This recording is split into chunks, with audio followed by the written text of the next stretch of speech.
Saudações cordiais, queridos amigos que nos assistem no canal Notícias do Ribeiro no YouTube.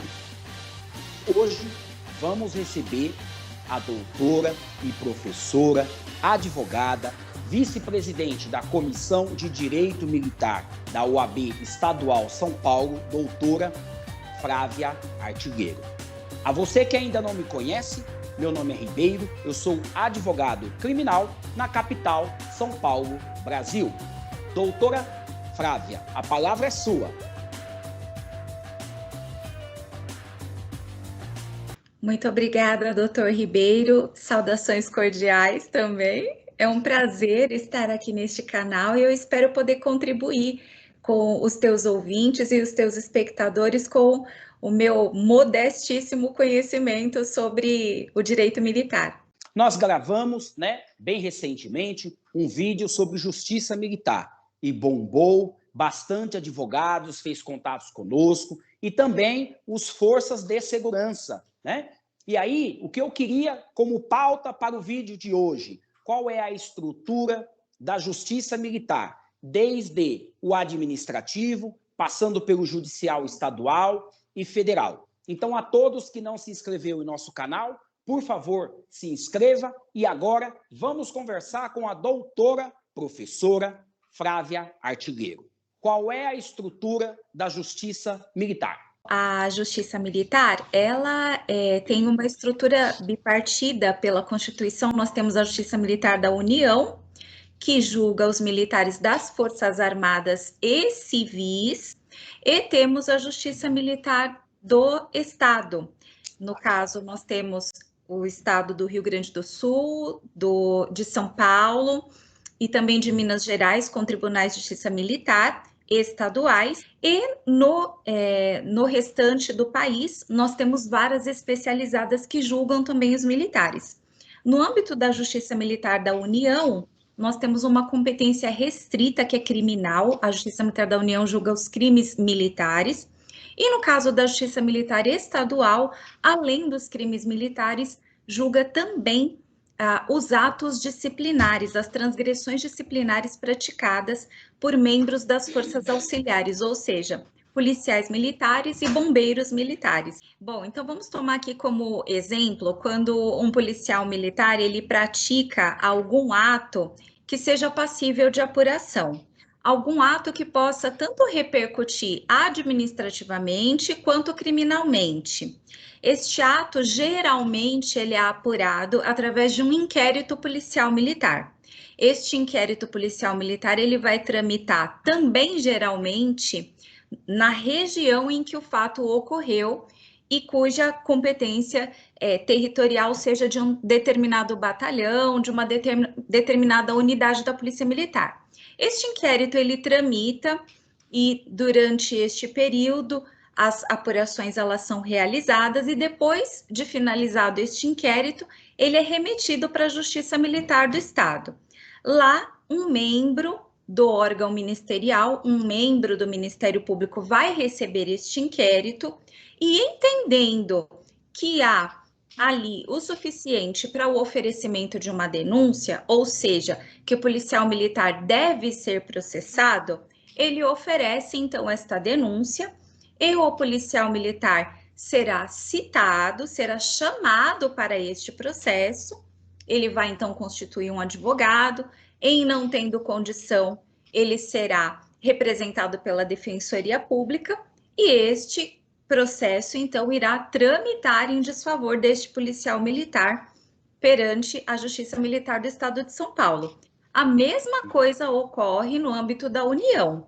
Qualquer um dos membros das Forças Armadas que pratique algum ato que seja passível de apuração no âmbito criminal terá contra si instaurado um inquérito policial militar que será remetido ao Ministério Público Militar no âmbito da União. Este membro do Ministério Público também vai deliberar se é ou não o caso de oferecimento de denúncia e, em sendo, este processo tramitará lá no âmbito da União. Não sendo o caso de oferecimento de denúncia, não havendo indícios suficientes para sustentar uma ação penal, este inquérito pode vir a ser arquivado ou será arquivado a requerimento do promotor de justiça. É óbvio que alguns fatos, eles têm tanto repercussão na esfera criminal e pode gerar implicações para o militar na esfera judicial, quanto também administrativa, né? Do inquérito policial militar podem nascer outros procedimentos na seara administrativa, como lá no caso da Polícia Militar do Estado de São Paulo, procedimento disciplinar ou um processo regular, que ele tem um cunho exclusório, o processo regular, que aí pode ser um processo administrativo exoneratório, no caso dos soldados segunda classe, um PAD, que é o processo administrativo disciplinar no caso dos policiais com até 10 anos de corporação, um conselho de disciplina para aqueles que contam com mais de 10 anos, ou um conselho de justificação para o caso dos oficiais. No âmbito das Forças Armadas, eu vou tratar aqui de uma maneira generalizada, que seria uma espécie de sindicância, mas um processo de natureza administrativa, que também conta com o contraditório e ampla defesa, que são garantias constitucionais, para que esse militar possa se defender. Diferentemente do processo judicial, em que há a exigência da presença de uma defesa técnica, seja um advogado ou um defensor público, no processo administrativo, o militar pode se defender sozinho. Não há a exigência da presença de um advogado. Quando nós estamos falando da esfera administrativa, tá? Gera o IPM, né? Instaura-se o IPM, sem prejuízo da apuração na corregedoria. Correto até aqui? Por vezes, nós temos investigações paralelas. Além de um inquérito policial militar que tramita lá no batalhão a que pertence o militar, nós temos também a atuação da corregedoria por meio de inquéritos administrativos, investigações outras que eles desenvolvem paralelamente. E há também circunstâncias em que o inquérito policial militar se inicia na região em que o fato ocorreu, por determinado batalhão, e ele é avocado pela corregedoria, ou seja, ele é chamado pela corregedoria. A corregedoria pega para si este inquérito e ela mesma é que conduz os atos de investigação. O que é importante a gente saber é que o inquérito, independentemente de onde ele começa ou de onde ele se desenvolve, ele termina lá na Justiça Militar. A Polícia Militar, ou no caso de qualquer uma das Forças Armadas, não há autonomia constitucional e nem processual penal militar para que eles encerrem. Olha, aqui não tem indícios, nós vamos arquivar esse inquérito. Não há essa autonomia. O arquivamento do inquérito ele só pode ocorrer lá na Justiça Militar, seja do Estado ou da União.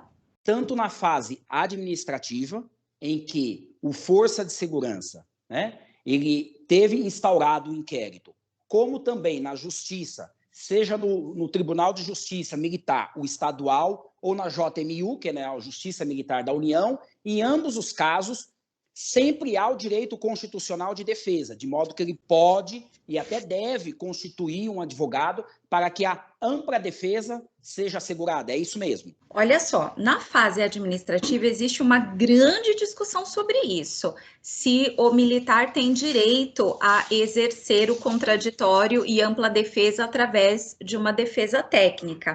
Há quem defenda que este militar pode e há quem defenda que este militar sequer tem o direito ao contraditório.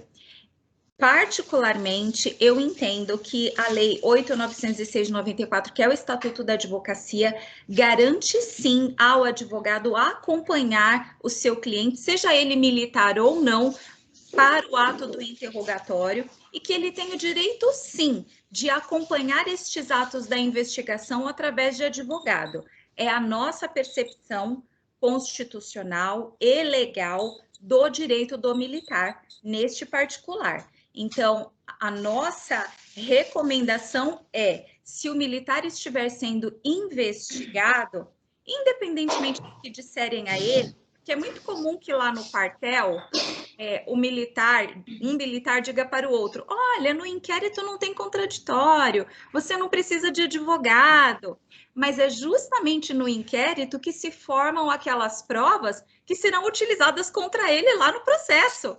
Então, é muito importante que ele constitua advogado desde logo e não dê as costas à investigação. Por vezes, o militar tem uma tendência a minimizar, a subestimar o potencial de uma investigação encetada contra si, uma investigação iniciada contra si.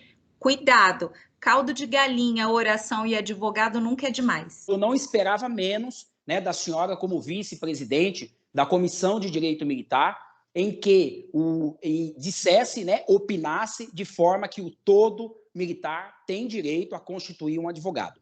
Eu queria dizer a toda a nossa audiência, né, doutora Flávia Artilheiro, uma das maiores advogadas em direito militar, eu diria até que do Brasil, uma vez que escreve, né, faz palestra, mas eu tive o prazer de assistir a convite, né, do juiz, né, Roth, que a senhora estava participando ali da operação Salve o Melhor Juízo Birajara, na defesa do policial militar, né? E eu lembro que, como tese defensiva, olha, fique em silêncio, o seu direito constitucional, eu falarei aqui por ti de forma técnica, efusiva. Eu queria que a senhora, por favor, contasse desse caso, né, se fosse possível, ou de outro caso relevante, até porque eu estou dizendo desse, porque esse, né, passou pela televisão, um caso de grande repercussão. Eu agradeço a lembrança, a recordação desse caso, a Operação Ubirajara, que envolveu 54 policiais militares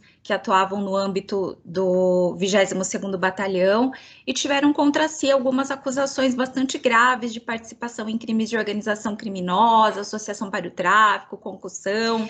E destes 54 policiais militares, eu tive a honra de representar 18. Um deles, o senhor me prestigiou assistindo o julgamento, e nós tivemos estratégias distintas, porque cada processo é único, cada história é única, o advogado é um contador de histórias, mas é um contador de histórias qualificado, tecnicamente preparado, para levar ao Poder Judiciário esta história na visão do cliente. E, por vezes, nós entendemos que é o caso de o cliente permanecer em silêncio. Por quê? Porque nossa Constituição, ela prevê lá no artigo 5º que todos os cidadãos, eles são presumidamente inocentes, até sentença condenatória transitada em julgado. Ou seja, o ônus de provar a culpa é do órgão acusador. Perfeito. Nós não temos o dever de provar a inocência do cliente. Quando o conjunto probatório ou quando o conjunto de indícios não levam à conclusão de que aquele cliente, que aquele jurisdicionado, aquele militar é culpado, por vezes nós recomendamos a ele que permaneça em silêncio, para que nós possamos então desenvolver uma defesa técnica com base naqueles elementos que nós entendemos que são mais relevantes para a análise do caso. Mas, como eu disse para o senhor, nem todo processo requer este tipo de estratégia. É o advogado que vai ter de ter a sensibilidade, no caso concreto, para orientar o seu cliente da melhor maneira. Há situações em que nós recomendamos que ele fale, há situações em que nós recomendamos que ele responda somente às perguntas da defesa, e há situações em que nós recomendamos que ele nada fale. Aí vai depender do caso. E só para a gente resgatar uma informação da pergunta anterior que o senhor fez, que é muito importante, sobre a defesa no inquérito policial militar, em razão de recentes alterações legislativas, e como nossos ouvintes, eles são de diversas origens, então eu vou colocar de uma maneira mais simplificada, recentes alterações que vieram pelo pacote anticrime, o militar, todas as vezes que fizer uso letal da força, ele terá no inquérito policial militar direito de constituir advogado. Inclusive, vamos supor que ele pratique um homicídio no exercício da função. A lei diz que ele não poderá ser ouvido sem advogado. Ele terá de ser citado para constituir advogado e o advogado terá de acompanhar este inquérito policial militar. Então, é importante que a gente faça essa colocação, porque nos crimes que envolvam força letal, não há dúvida, o advogado deve atuar porque a lei assim o determina. Eu quero que a senhora deixe aqui a sua mensagem final para toda a nossa audiência, que é constituída de advogados, empresários, clientes do nosso escritório e todos aqueles que podem acessar a rede, né, mundial, né, do YouTube. Doutor Ribeiro, primeiro, muito obrigada. Gostaria de deixar um imenso abraço para cada um dos teus telespectadores, dos teus ouvintes, dizer que eu sou extremamente grata a cada um dos militares atuantes neste país, tanto os da ativa quanto os inativos que prestaram o seu serviço de maneira honrada. Quero dizer que vocês militares não são cidadãos de segunda classe, busquem os seus direitos, busquem conhecê-los, exerçam os seus direitos e não aceitem nada menos do que aquilo que a Constituição e as leis lhes garantem como sendo de direito. Exerçam-nos. E para os advogados, eu digo, é um campo bastante interessante do direito para se desenvolver o trabalho. Abracem esta causa. Os militares costumam ser relegados, né, nas escolas que nos formam, não é? Nas academias que nos formam enquanto profissionais do direito, não há a grade do direito militar, salvo raríssimas exceções. A instituição onde eu leciono privilegia a disciplina, mas essa é a exceção. Então, busquem se especializar. Os militares precisam de nós, operadores do direito. Muito obrigada e um grande abraço. Vocês acabaram de ouvir a doutora Flávia Artilheiro, professora, advogada e vice-presidente da Comissão de Direito Militar. A todos vocês que ainda não se inscreveram, por favor, se inscreva em nosso canal. Saudações cordiais. Grande abraço. Um abraço, doutora.